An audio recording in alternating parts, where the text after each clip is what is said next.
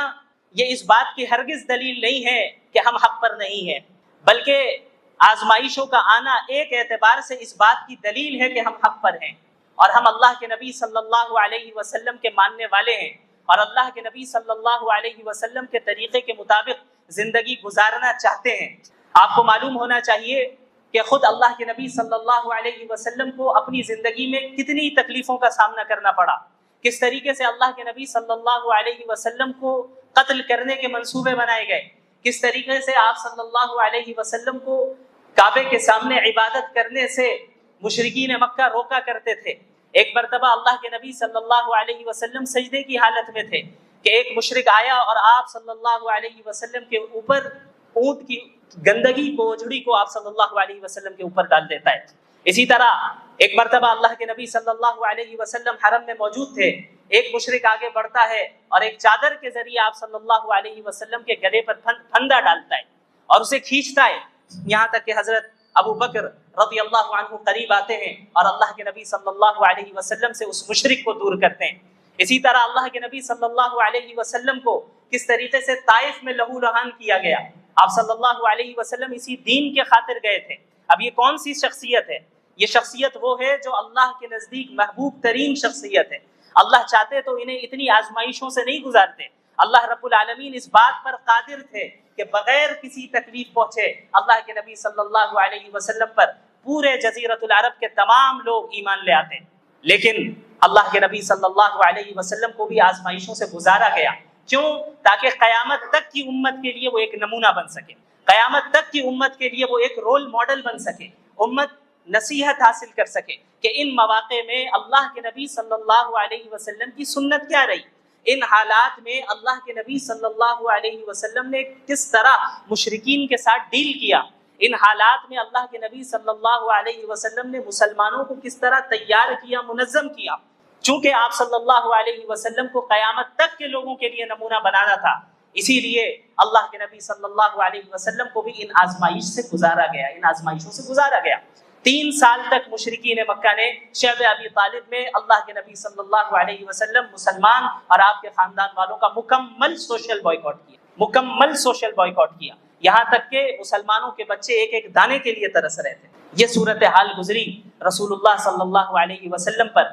اور آپ صلی اللہ علیہ وسلم کے صحابہ کرام نے بھی اسی طرح کی قربانیاں دی۔ آپ کو معلوم ہے حضرت بلال رضی اللہ عنہ، ان کا نام آپ نے سنا ہے، کس طریقے سے حضرت بلال رضی اللہ عنہ نے اسلام قبول کیا۔ ظاہر ہے اللہ کے نبی صلی اللہ علیہ وسلم کی جس جگہ بعثت ہوئی، جس زمانے میں بعثت ہوئی، یہ ایک ایسا زمانہ تھا جہاں انسانیت اپنی انتہا اور پستی کی انتہا تک پہنچ چکی، جہاں غلاموں کو ان کے حقوق نہیں دیے جاتے تھے، سلیوز کو ان کے فنڈامنٹل ہیومن رائٹ سے بھی محروم رکھا گیا تھا۔ ایسے موقع پہ جب حضرت بلال رضی اللہ عنہ نے اللہ کے نبی صلی اللہ علیہ وسلم کی تعلیمات کو سنا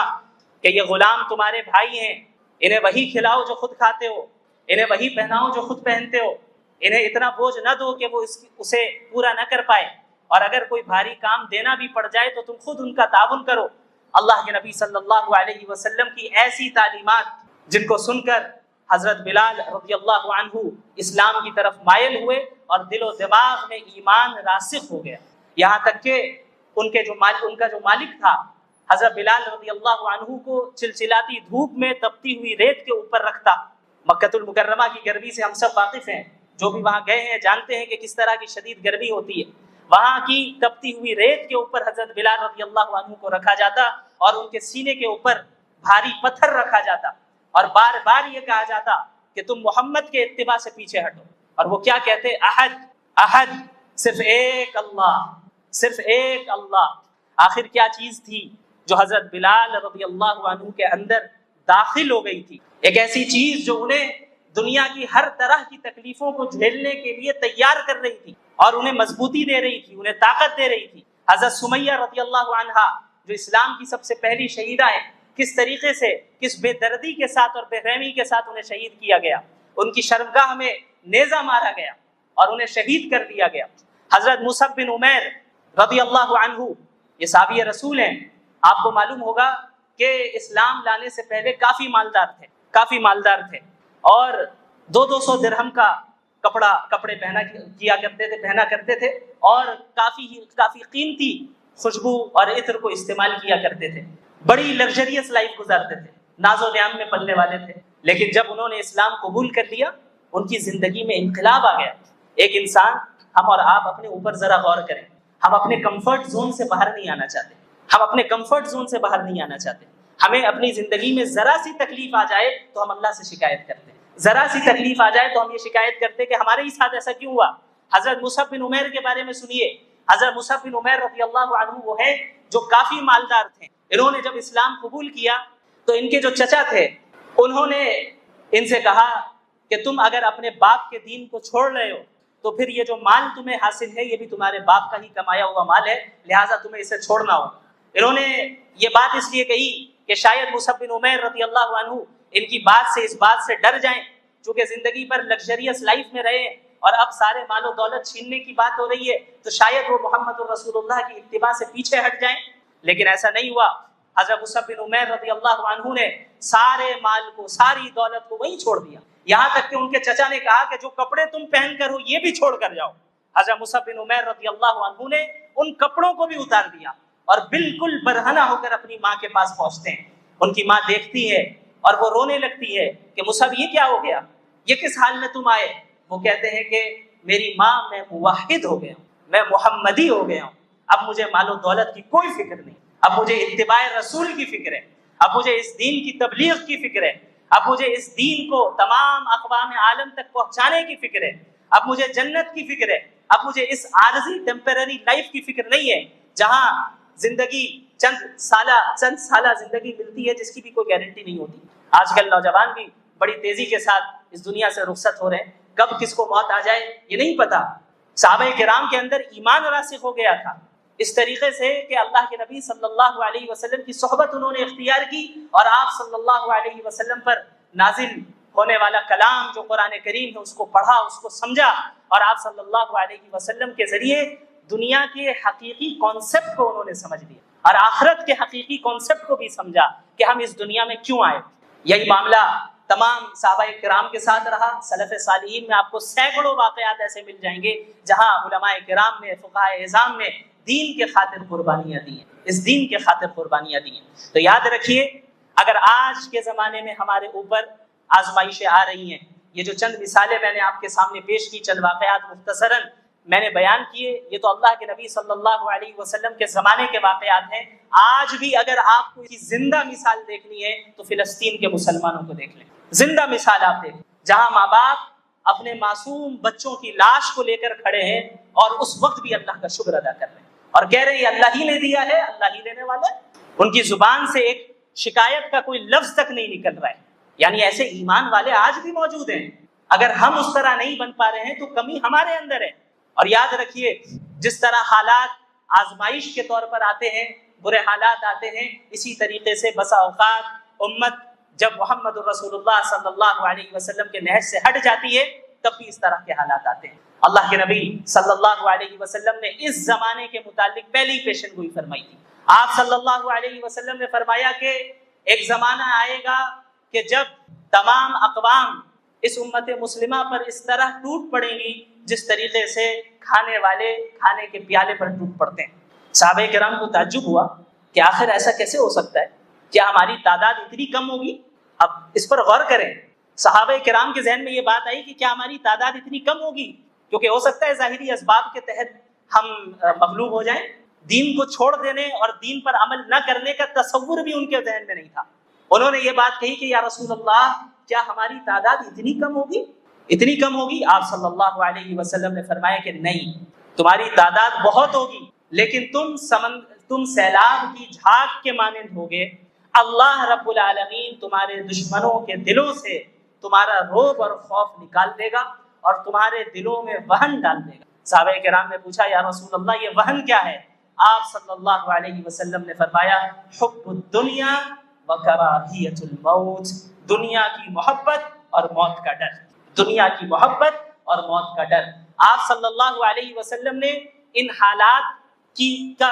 جو وجہ ہوگی وہ بھی بیان کر دی اور علاج کی طرف اشارہ بھی کر دیا۔ یعنی اگر پستی اور رسوائی اور ذلت مسلمان ان پستی اور ذلت سے دوچار ہو رہے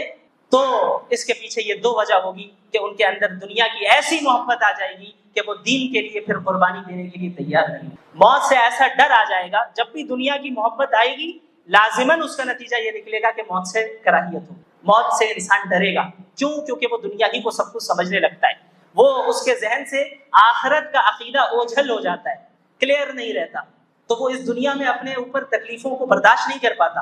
وہ یہ سوچ نہیں پاتا کہ بھئی مجھے مرنا بھی ہے اور اگر میں نے حق کی آواز بلند کی تو مجھے تکلیفوں کا سامنا کرنا پڑ جائے گا، مجھے اپنے کمفرٹ زون سے باہر نکلنا پڑے گا، مجھے لگژریس لائف کو چھوڑنا پڑے گا، اس دین کے خاطر چھوڑ دینا پڑے گا۔ تو اللہ کے نبی صلی اللہ علیہ وسلم نے ان دونوں چیزوں کی طرف اشارہ فرما دیا کہ حب الدنیا و کراہیت الموت، دنیا کی محبت اور موت کا ڈر، یہ اس امت میں داخل ہو جائیں گی۔ لہٰذا اسی حدیث سے اس پستی کا حل بھی ملتا ہے، اور وہ حل یہی ہے کہ ہم امت مسلمہ مل کر